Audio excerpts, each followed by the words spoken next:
हम उस दौर का हिस्सा हैं जहां मिस इन्फॉर्मेशन वेरीफाइड फैक्ट से ज्यादा जल्दी ट्रैवल करती है। फेक न्यूज अपने साथ इनॉर्मस पावर लेकर चलती है। अगर इसे रिस्पॉन्सिबली यूज किया जाए तो ये पब्लिक को फॉल्सहुड से प्रोटेक्ट कर सकती है, लेकिन अगर इमेच्योर या प्रीमेच्योरली यूज किया जाए तो यही इन्फॉर्मेशन ट्रांसपेरेंसी को रिस्क में डाल देती है।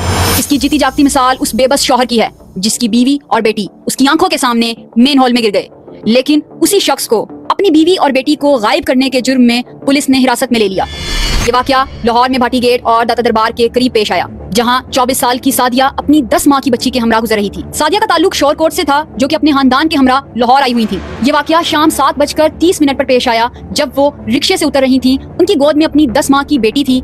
इस बच्ची के साथ उनका पांव स्लिप हुआ और वो फिसल कर इस खुले मेन होल में जा गिरी। ये वाकया जो कि 7:30 पर पेश आया, रेस्क्यू हुकाम को इसकी खबर 7:32 पर मिल चुकी थी। फिर भी इसके बावजूद रेस्क्यू हुकाम आधा घंटा लेट आई और आने के बाद उन्होंने ये सारे का सारा माजरा उलट दिया।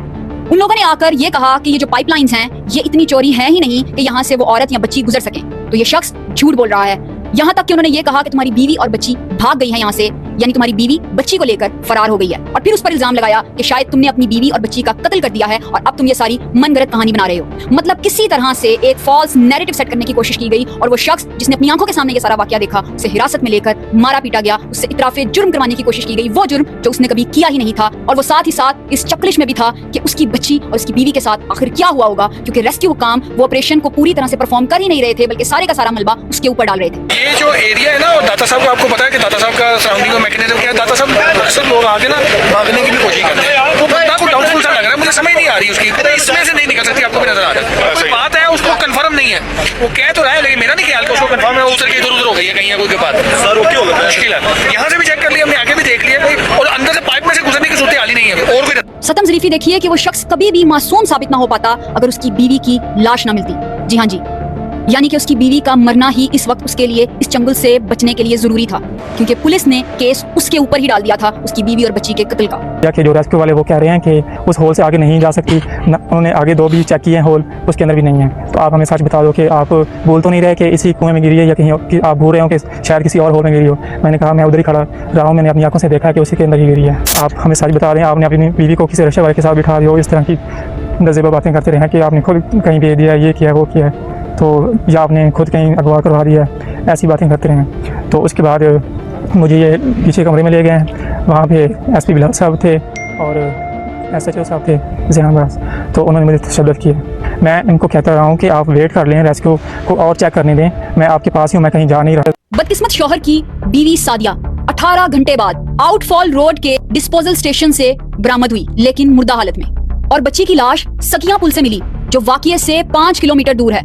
अब जरा वो हुकाम सामने आए और आकर बताएं कि जो पाइपलाइंस हैं जो सिर्फ 1.5 इंच चौड़ी हैं, 2 इंच चौड़ी हैं, जो भी एक बेतुकी एक्सप्लेनेशन दे रहे थे कि यहाँ से तो ये औरत अपनी बच्ची के साथ गुजर ही नहीं सकती, अब बताएं कि वो 5 किलोमीटर ट्रैवल करके वहां तक कैसे पहुंची। यही उस शख्स को झूठा साबित करने की बजाय स्विफ्ट एक्शन लिया जाता और दूसरे मेन होल तक या तीसरे मेन होल तक पहुंचकर उस औरत को बचाने की कोशिश की जाती, तो शायद इस तरह के संगीन नताइज का सामना ना करना पड़ता। जैसे कि कहा जा रहा है कि पानी इतना गहरा नहीं था, तो ऐन मुमकिन है कि उस औरत को बचा लिया जाता, क्योंकि ये भी हो सकता है कि वो सिर्फ और सिर्फ डूबने से ना मरी हो, बल्कि ऊंचाई से गिरने की वजह से उन्हें चोट लगी हो, और चोट लगने की वजह से अगर पानी 1 फुट या 2 फुट था तो उनका सर पानी में डूब गया हो और वो बेहोशी की हालत में वहां मर गई। तो अगर यही स्विफ्टली एक्शन ले लिया जाता तो क्या पता उन्हें नींद बेहोशी में वहां से रेस्क्यू कर लिया जाता। ये सब कुछ एक हाइपोथेटिकल एक्सप्लेनेशन है उस वाकये की, बट अगर स्विफ्टली रेस्क्यू काम LDA वासा वर्क करते तो कभी भी इतना संगीन हादसा पेश ना आता। इससे पहले भी वाकयात होते आए हैं, लेकिन ये अपनी नौइयत का एक अजीबोगरीब वाकया है, जहां पर ऑपरेशन रेस्क्यू सरंजाम देने की बजाय उल्टा कंप्लेनेंट को ही अरेस्ट कर लिया गया, ये कहकर कि उसने अपने बीवी और बच्ची को खुद कत्ल किया है, खुद गायब किया है, घरेलू रंजिश को बुनियाद बनाकर। ये तो सेफ सिटीज कैमरास का भला हो जिन्होंने उस शख्स के बयान को सच्चा साबित कर दिया, अदरवाइज वो शख्स शायद सारी जिंदगी खुद को बेकसूर साबित करने में लगा रहे, लेकिन ये लोग इसी को कसूरवार ठहराते। सेफ सिटीज के कैमरास ऑल दो एग्जैक्ट इंसिडेंट को कवर नहीं कर पाए, लेकिन उस इंसिडेंट से कुछ मिनट पहले सादिया और उसकी बच्ची को क्लियरली दिखा रहे हैं, जिसकी वजह से ये एक बात बिल्कुल क्लियर है, वो मैन होल में ही गिरी थी, उन्हें किसी ने धक्का नहीं दिया। इस बात की गवाही अन्य शाहिदीन ने भी दी और फिर कैमरास ने भी ये प्रूव किया कि वो गायब नहीं हुई बल्कि होल में गिरी है। तो सेफ सिटीज कैमरास ने उस शख्स को सेफ रखा, इस हुकाम से, इस निजाम से।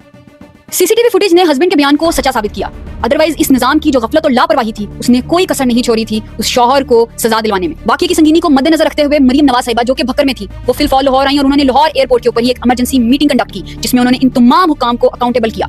एक इमीडिएट एक्शन के लिए उन्होंने इस मीटिंग को एयरपोर्ट पर ही कंडक्ट किया और ये गुड गवर्नेंस की एक जबरदस्त एग्जांपल है। कुछ लोग इस मीटिंग को ड्रामा कह रहे हैं और कुछ लोग कह रहे हैं कि ये किस मूवी का सीन है, but to be very honest the way Maryam Nawaz Sahiba conduct the whole meeting is the real example of good governance, because ये चीज आपको बताती है किस तरह से एसी को, डीसी को अकाउंटेबल लाया गया, किस तरह से एलडीए वासा से सवालात किए गए। यही बात है कि आज से पहले ये लोग कभी अकाउंटेबल नहीं हुए थे, इसलिए किसी को अपने फराइज का अंदाजा ही नहीं था। जिस तरह से एसी से सवालात किए गए, ये बिल्कुल तारीफ के काबिल है। जिम्मेदारान को सस्पेंड भी किया गया, डिसमिस भी किया गया। जो लोग स्पेशली जिम्मेदार थे उनको अरेस्ट भी करवाया गया, स्पेशली जो प्रोजेक्ट डायरेक्टर जाहिद हुसैन थे, project manager Ahmed Nawaz, safety in charge Daniyal और प्रोजेक्ट मैनेजर असगर, इनको अरेस्ट करने के ऑर्डर दिए गए मरियम नवाज साहिबा की जानिब से, ताकि लोगों में ये शऊर पैदा हो, अगली बार इस तरह की गलती ना हो। कॉन्ट्रैक्टर के खिलाफ शोकेस नोटिस भी जारी किया गया और उससे ये कहा गया कि वो फैमिली को 10 मिलियन रुपीस के साथ कंपनसेट करेगा, यानी कि 1 करोड़ रुपए की कंपनसेशन अमाउंट भी अनाउंस की गई फैमिली के लिए, ऑल्दो कि उस फैमिली ने इस अमाउंट को लेने से इनकार कर दिया है। बट यस, ये एक्शन बहुत ही स्विफ्ट मरियम नवाज साहिबा की जानिब से। कॉन्ट्रैक्टर है, उससे 1 करोड़ रुपया उसको लेके, अगर यही अदारे स्विफ्ट एक्शन लेते तो शायद इस हादसे से बचा जाता। आपकी क्या राय है? कमेंट सेक्शन में अपनी कीमती राय का इजहार जरूर कीजिएगा। आपको हमारी वीडियोस अच्छी लग रही हो, इंफॉर्मेटिव लग रही हो तो प्लीज इन्हें अपने फ्रेंड और फैमिली के साथ शेयर कीजिएगा। अपना बहुत सारा ख्याल रखिएगा। अल्लाह हाफिज।